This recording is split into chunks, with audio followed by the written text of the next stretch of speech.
আবার সাইয়েদনা সুলাইমান আলাইহিস সালামের একটা পাখি ছিল, এটার নাম কি ছিল? হুদহুদ পাখি।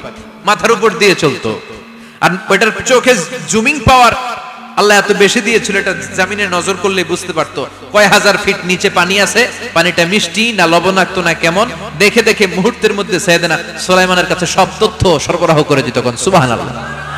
এজন্য আল্লাহ বললেন, নাস্তিকগুলো কি পাখির দিকে তাকায় না? এই পাখির দিকে তাকালে পাখির রব আল্লাহরে খুঁজে পাওয়া যায়। তায়রান আবাবিল, তায়ের মানে পাখি, তায়ের মানে কি? আবার জান্নাতে যারা যাবে তাদেরকে পাখির ভুনাগোশত খাওয়াবে কে? জান্নাতে যাওয়ার সাথে সাথে প্রথমে আল্লাহ আপনাদেরকে মেহমানদারি করবে মাছের কলিজা দিয়ে। খাইবেন? মাছের কলিজার কথা শুনে জিহ্বায় পানি আসছে না কেন? আউয়ালু তুআমিন ইয়াকুলুহু আহলুল জান্নাতি ফাজিয়াদাতু কাবিদিল হুত। প্রথমে মাছের কলিজা, এরপরে পাখির ভুনাগোশত। তার মানে পাখির কথা কোরআনে আছে না নাই? পাখির দিকে তাকালে, মুক্ত বিহঙ্গের দিকে তাকালে কেমন করে পাখিগুলো উড়ে যায়। এই পাখিগুলো আকাশে ধরে রাখে কে? মা ইউমসিকুহুন্না ইল্লার রাহমান। ওই রহমান ছাড়া কেউ পাখিগুলোর শূন্যে ধরে রাখতে পারে না। কত শত আয়াতে যে আল্লাহ পাখির কথা বলেছেন হিসাব নাই, কত ধরনের পাখি যে আল্লাহ বানিয়েছেন কোনো হিসাব নাই। আপনারা ঘরে জিওগ্রাফিক্যাল চ্যানেলগুলো দেখেন? হ্যাঁ, না জি বাংলা দেখেন? স্টার জলসা, কিরণমালা, কি দেখেন? জিওগ্রাফিক্যাল চ্যানেল দেখবেন। ওখানে দেখবেন একটা পাখি আল্লাহ তৈরি করেছে, পৃথিবীর সবচেয়ে ছোট পাখি, নাম হলো হামিং বার্ড। কি নাম? The smallest bird ever in the world. সবচেয়ে ছোট, এটা প্রাপ্তবয়স্কে 3 থেকে 5 ইঞ্চি লম্বা হয়। এটার পূর্ণ যৌবন এটা লম্বা কতদূর? 3 থেকে 5 ইঞ্চি। এটা প্রতি সেকেন্ডে ডানা ঝাপটাতে পারে 80 বার। কয়বার? আমাদের ডানা আছে না 2টা? আপনি আপনার ডানা 1 সেকেন্ডে কয়বার ঝাপটাতে পারবেন? হ্যাঁ, আমি ঝাপটাইলাম, কয়টা হয়েছে 1 সেকেন্ডে? হ্যাঁ, 3টা 4টা ঝাপটা দিতেই আমার সেকেন্ড শেষ। কিন্তু এই পাখিটা প্রতি সেকেন্ডে তার 2 পাখা ঝাপটায় কয়বার? পৃথিবীর সব পাখি সামনে ওড়ে, তো এই পাখি সামনে যেমনি ওড়ে, এট দ্য সেম টাইম এই পাখি পিছনের দিকে উঠতে পারে। সুবহানাল্লাহ। বাড়িতে যায় বললেন। ইউরোপের আল্পস পর্বতমালায় গুগল করবেন যে আজকে গুগলে লিখবেন যে আলপিন সুইফট একটা পাখি আছে।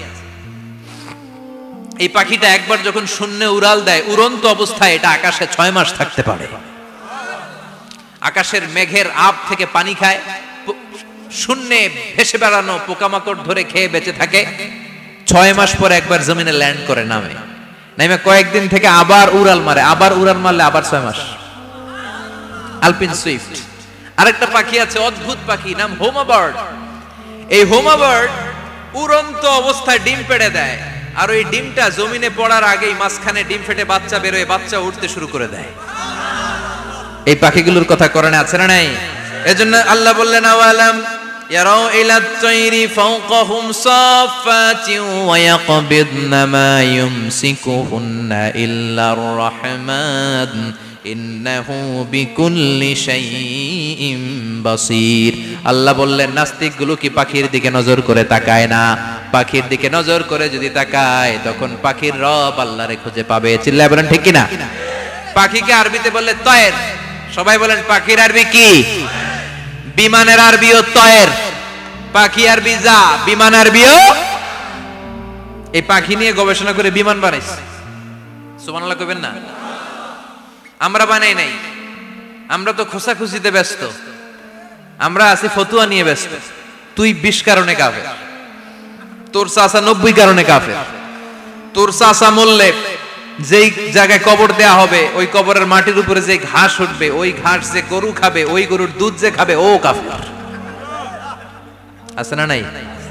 খালি কাফের ফতুয়া দেয় ব্যস্ত। আমরা ফতুয়া নিয়ে রইলাম, আর ওরা সব আবিষ্কার করে ফেললো। উইলবার রাইট আর অরভিল রাইট, এই 2 ভাই 1903 সালে এই বিমান আবিষ্কার করেছে, এই আয়াতের উপর গবেষণা করে। আওয়ালাম ইয়ারাউ ইলাত তায়র। ওরা কি পাখি নিয়ে ভাবে না? আমাদের তো ভাবার সময় নেই, আমরা আছি মদ নিয়ে আর নারী নিয়ে আর জুয়াবাজি নিয়ে। চিল্লায় বলেন ঠিক কিনা? এমন অনেক মন্ত্রীদের হোটেল আছে যেখানে পতিতালয়ের আড্ডাখানা। চিল্লায় বলো ঠিক কিনা? মুসলমান রাজ মদ আর নারী নিয়ে ব্যস্ত, আর ইহুদি খ্রিস্টানরা আমাদের সব ঐতিহ্যকে ধারণ করেছে। উইলবার রাইট অরভিল রাইট গবেষণা শুরু করে দিল। পাহাড়ে শুয়ে শুয়ে 2 ভাই খালি পাখির ছবি আঁকে, কেমনে পাখিগুলো ডানা ঝাপটা মেরে ওঠে, কেমনে নামে। গবেষণা করতে করতে করতে প্লেন বানায় ফেললো 1903 সালে। আজ থেকে 100 বছর আগের স্টোরি শোনাচ্ছি আপনাদের। তখনকার বিমান এখনকার বিমানের মতো ছিল না। আপনি দেখবেন যে শুরুতে বিমান কেমন ছিল, শুরুতে ভাঙ্গাচুরা দুইটা পাখা নিয়ে একটু উড়ে আবার ধপাস করে পড়ে, কিন্তু আশা হারায় নাই, আবার উড়ে ধপাস করে পড়ে। আমেরিকাতে সুবিধা করতে পারেনি, ফ্রান্সের এক কিং তাদেরকে ডোনেট করেছে বিপুল অঙ্কের টাকা দিয়ে, তারা প্রথম ফ্রান্সের একটা শহর থেকে আরেকটা শহরে পৃথিবীর প্রথম প্যাসেঞ্জার প্লেন নিরাপদে ল্যান্ড করেছে। মানুষের উড়ার স্বপ্ন সফল হতে শুরু করলো। এখন বিভিন্ন ধরনের বিমান একটার পর একটা শুরু হয়েছে। এই পৃথিবীর সবচাইতে দ্রুতগামী যে বিমানটা আগে ছিল নাম ছিল কনকর্ড, যাত্রীবাহী বিমান। এটার পরে এখন একটা বাইরে হয়েছে বোম সুপারসনিক। কি নাম? Bomb supersonic. এত স্পিডে চলে, এই মাত্র দেখলেন এদিকে, এরপর দেখবেন নাই ওইদিকে। সুবহানাল্লাহ পড়ে। কি বিশাল বিশাল ডবল ডেকার গুলো নিয়ে শূন্যে উড়াল দেয়। A3 এয়ার বোয়িং A380 বর্তমান পৃথিবীতে সবচেয়ে বড় প্যাসেঞ্জার বিমান। কার্গো বিমান তো এগুলোর 7-8 ডবল বড় হবে। I'm talking about the passenger plane A380। 525 জন যাত্রী নিয়ে এটা শূন্যে উড়াল দেয়। 525 জন যাত্রী, কেবিন ক্রু, পাইলট, বিমানের ওজন, খাবার দাবারের ওজন, ফুয়েলের ওজন, 525 জনের লাগেজ টাগেজের ওজন, এই সব নিয়ে শূন্যে উড়াল দেয়। সুবহানাল্লাহ কইবেন না? এই বিমান আবিষ্কারের আগ পর্যন্ত গোটা বিশ্বব্যাপী সব দেশে দেশে ছিল সেনাবাহিনী আর নৌবাহিনী। বিমান আবিষ্কার হওয়ার সাথে সাথেই শুরু হয়ে গেল বিমান বাহিনী, এয়ার ফোর্স, মিলিটারি। এখন বোম সুপারসনিক বানায়, এখন ড্রোন হামলা করে, এখন মিসাইল হামলা করে, এখন স্যাটেলাইট পাঠায়। আমরাও পাঠাইছি।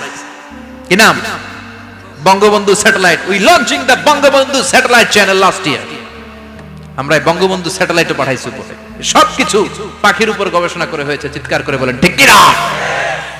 এজন্য আল্লাহ ডেকে বললেন, গোলাম ওরা কি পাখির দিকে তাকায় না? পাখির দিকে যদি নজর করে একটিবার তাকাতো, নাস্তিক আর নাস্তিক থাকতে পারতো না। এজন্য নাস্তিকদের জন্য সূরার ভেতরে ডোজ আছে, আই ওপেনার আছে। সর্বশেষ আল্লাহ একটা প্রশ্ন দিয়ে এই সূরাটা শেষ করলেন। প্রশ্নটা শুনবেন? শুনবেন সবাই? আল্লাহ বললেন, কুল আরাআইতুম ইন আসবাহা মাউকুম গাওরান ফামান ইয়াতিকুম বিমাইম মাইন। বলো দেখি সবে, শুকাইয়া যদি যায় এই পৃথিবীর পানি, তাহলে হেথায় তটনির ধারা কে দিবে সবারে আনি? কে দিবেন? একদিন সকালবেলা ঘুম থেকে উঠছেন, টয়লেটে যাবেন, মুখ ধুবেন, স্কুলে যাবেন, অফিসে যাবেন, কাজে যাবেন, যায় দেখেন টিউবওয়েল চাপতেছেন, পানি নাই। ট্যাপ ছাড়লেন, পানি নাই। চোখের মধ্যে ময়লা, নাকে ময়লা। টয়লেটে যাবেন, পানি নাই। পুকুরে নাইমা দেখেন পানি নাই। বিশাল বিশাল মেশিন বসিয়ে মাটির নিচ থেকে ভূগর্ভস্থ পানি ওঠানোর চেষ্টা করলেন, একটা পানি নাই। এক ফোঁটা পানি গোটা বিশ্বে কোথাও নাই। কে দিব পানি আপনারে? পানি সম্পদ মন্ত্রী দিব, ডোনাল্ড ট্রাম্প দিব, শেখ হাসিনা দিবে? কেউ দিতে পারবে? এক ফোঁটা পানি বানানোর ক্ষমতা আমাদের নয়। ঠিক কি না? পানির বৈজ্ঞানিক নাম হচ্ছে H2O। কি নাম? এই দেশে H2 নিয়ে কত কথা আছে না নাই? হাইড্রোজেনের দুইটা মলিকিউল, অক্সিজেনের একটা মলিকিউল। এই দুইটা গ্যাস, হাইড্রোজেন আর অক্সিজেন, দুই গ্যাস একসাথে মিলাইলে কি হয়? কথা বলেন। মিঠা নদীর পাহানি